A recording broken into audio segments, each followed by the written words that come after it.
We're face to face with a Cape York saltwater croc. He's 3 metres long, can crush you with one bite, and he's mad as hell. But spend a week with the Irwin family, and this is certainly far from unusual. Mum Terri, hands-on and heading the team.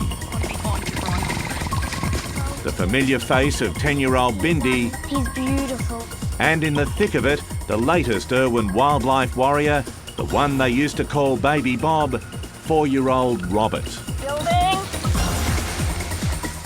I honestly thought I would never, ever in my life, I've done some things, but never be lying on a crocodile with an Irwin. You know, I said that exact same thing. But even here, amid the action, Steve is never far from mind. Does your mind ever wander back when you're lying on the snout of a crocodile and you think of Steve? Oh, I miss him. I bet.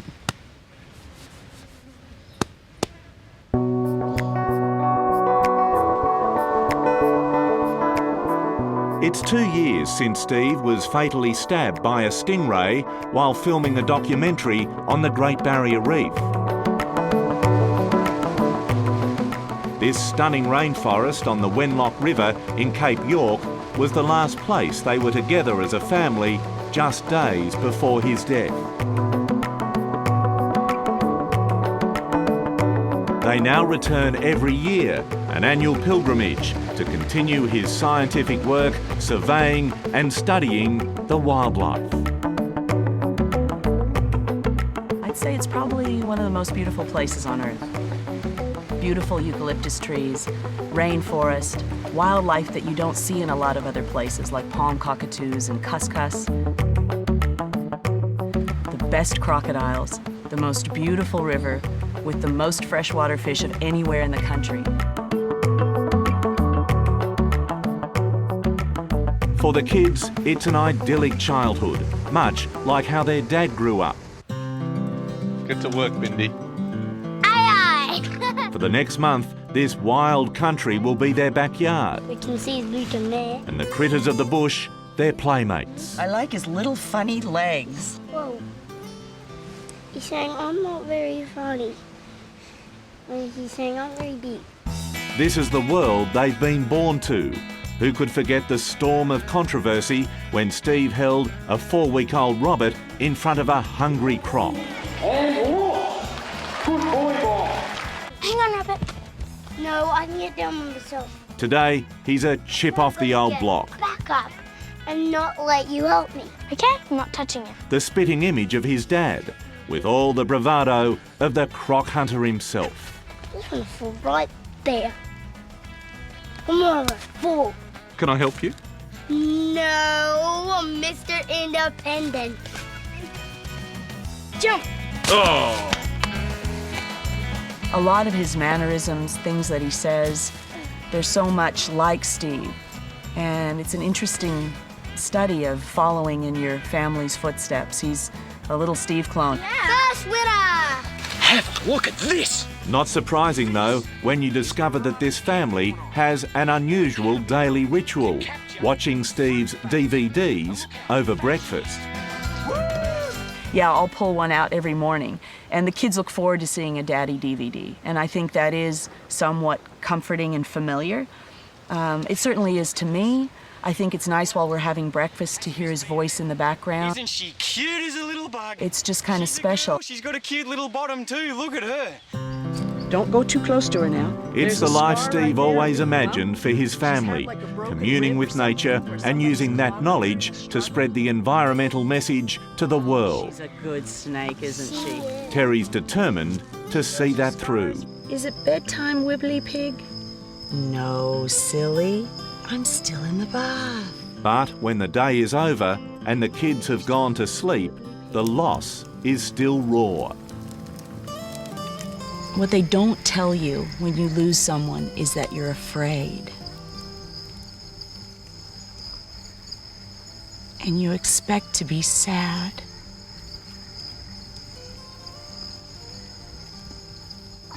But it's a bit scary, too.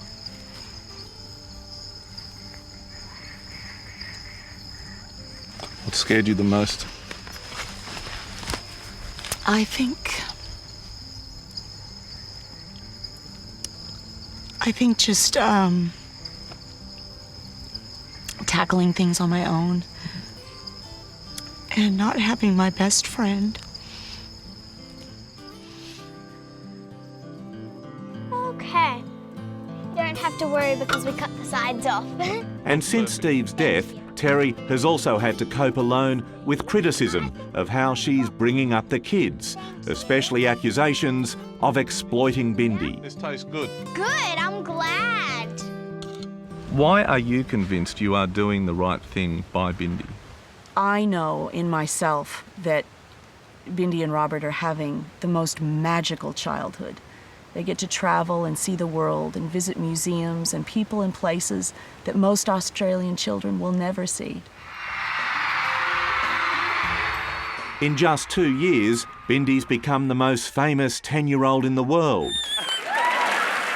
She's won multiple awards for her TV shows and travelled the world, spreading the environmental word. That's a really very smart. This is Ucker, and he does a lot of great tricks. You're only 10, you've done so much. You know, I've had the life of a 50-year-old, you know. I've lived enough for 20 people in my short lifetime, and I hope I can have many more things to see, things to do. I wanna get the message out before my time comes. And now, little Robert's being vigorously groomed for stardom. Mama's gonna help you. He wants his own TV show, just like Bindi. Now you can talk to Sherry's guy. Ready? Go ahead. This is a little owl, and I think he comes out at night because he's got those very big eyes. These big eyes, and he eats. Oh, I just forgot what I was gonna say. That's okay. Just start from the top. And he eats bugs, doesn't he? Got those beautiful little brown feathers. They're your factors, but what's the prime number there? 19. So just yeah, circle so 19. yeah. It's certainly a unique upbringing for the Irwin kids. Homeschooled from a young age, constantly travelling to exotic places all around the world, Really tiny and living white at a feathers. zoo. A little bit of brown on there. It seems though they are living on planet Irwin, and that is not a normal existence. It is not a normal childhood.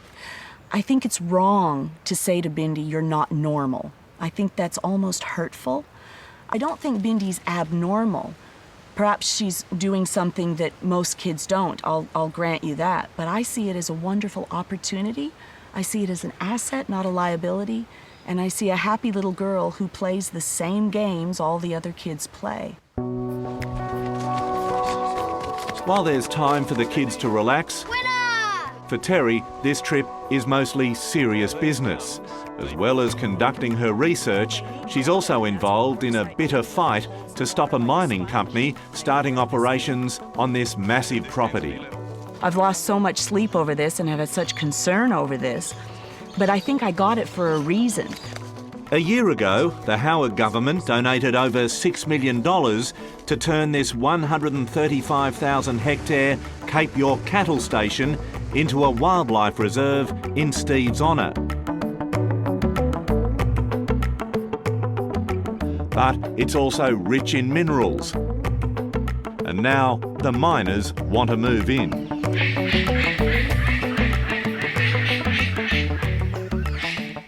So this is it. This is the bauxite that makes the aluminium. That's the ore itself right there.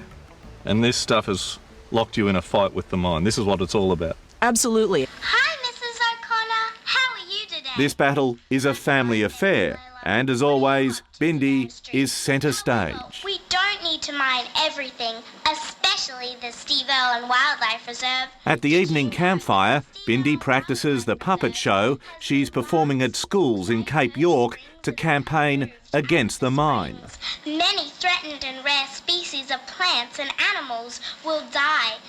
Yeah, so what? There will be plenty of animals left. Too many, if you ask me. We're talking about complex issues, and I think it's inappropriate to use a 10-year-old child in a public political debate of this nature. If Terri was serious about conservation, she should be encouraging us and working with us. Paul Messenger heads the mining company that's taking on the Irwins. We'll initially clear a small area. And last week, he won the first round of this battle, a court order giving him access to the reserve to carry out an environmental impact study. China has huge demand for aluminium. If they don't get it from us, they'll be getting it from rainforests in Borneo. So are you saying this is the lesser of two evils? This is not an evil. This is a good project. I know I can win. I'm very confident, and it's because it's not just me, it's Australia. I don't want to look back on this in 20 years and say, what an embarrassment that we let this go. I want this to be a global triumph for Australia, and no one made it more poignant that one person could make a difference than Steve. And it's the scientific side of Steve's work that Terri's determined to continue. In groundbreaking research, this crop will be tagged and tracked for the next 10 years. Okay, John, go!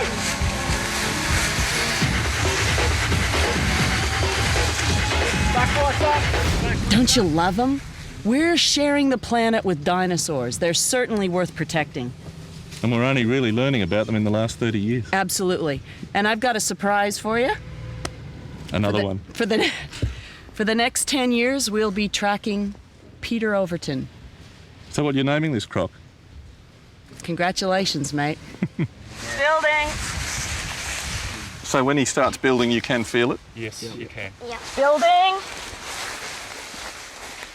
Sorry, just moved his head. We're good. You good, Peter? Yes. Excellent. And what he does is he tenses all up and then just explodes with fury. And of course, most importantly to us, we don't want him to hurt himself. We love him. I'm feeling the love, Terri. You're looking good, mate. Tape's cut. One last challenge is the release. Okay, go. Now.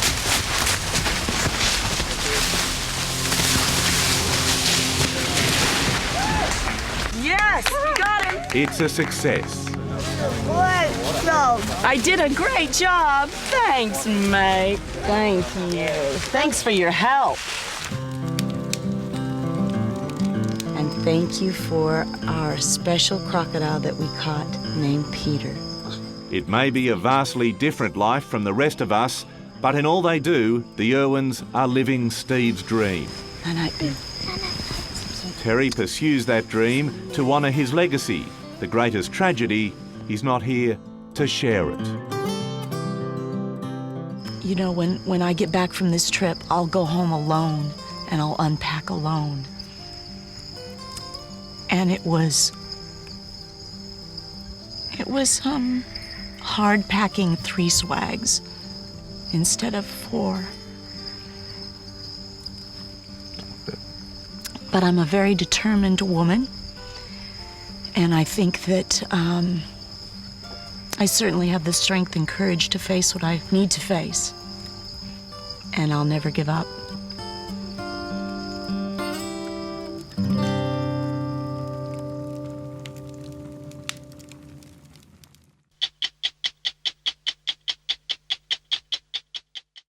Hello, I'm Charles Wooley.